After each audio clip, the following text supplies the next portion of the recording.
All right, I told you how China's in a world of hurt right now. Still no trade deal. Their retail sector is contracting, industrial sector slowing down. In fact, overall consumer activity the lowest it's been in about 15 years. Quite a different story for us, evident in some of the latest retail numbers out. They rose in November. That eased fears of a slowdown in this country, up 4.2% from a year earlier.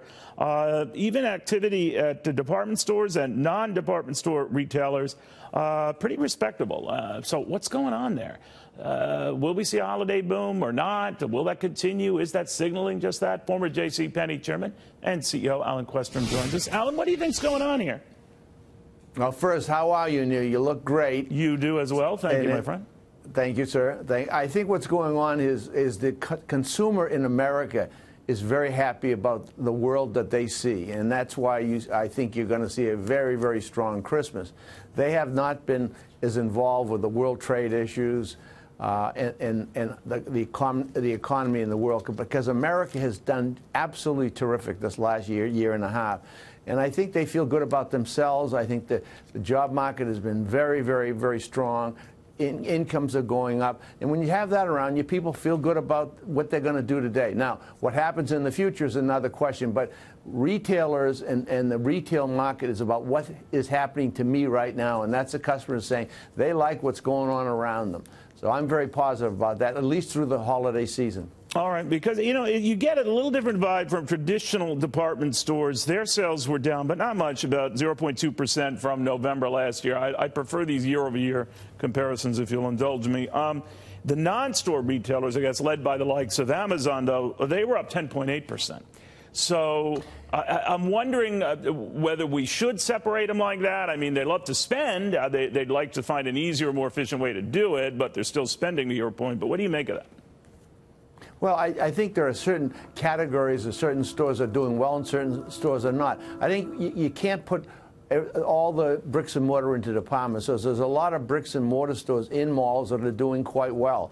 I would put Costco as a bricks and mortar store, even though the stock is down today. I thought their performance was outstanding. And you got many of these that you see. American Eagle, yesterday it was out with a terrific report. Right. Stock is down. But I think that if you are doing the right things for the customer, and what makes a retailer work is they're taking care of their customer. And I think some of the department stores have just not stayed up on their game. And I think that they're challenges, and I think a lot of them are taking on. I think Macy's is doing a lot of things that are on the positive track. I think Neiman's is doing some positive track.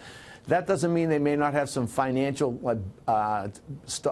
problems in terms of credit. But I believe that a lot of these young people in the trade today have got great challenges, and I think that's what makes it fun for them. And I think that they're taking those challenges on, and I'm very encouraged to see what some of the bricks and mortars, including some of the department stores, are actually doing to make their customer happier campers. They would have to feed me constantly to enjoy being in a mall, but that's a whole nother issue for me personally, Alan. Well, I don't want you to be. I don't want you to be fed constantly. That would not be good for you. But I think you're right. All right. I hear you. I think going into a mall is still exciting. Many women and many men, they like to see and touch and feel the goods, because when you're buying merchandise, particularly, Alan, it's overrated. Please, the touch and feel. Please, all right, fine. No, I did want to raise with you, all kidding aside, what my last guest was talking about, that I guess those who bet on interest rates, I'm sorry, we're running out of time, are saying for the next 5 years the market's betting they kind of stay where they are, short-term rates. How do you read that?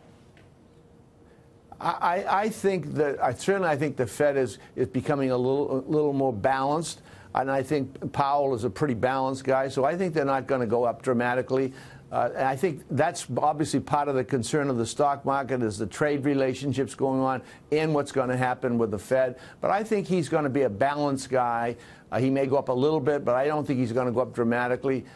So I feel pretty good about where he is, and what I'm concerned about, but I'm getting more positive. I do think we will solve the trade issue.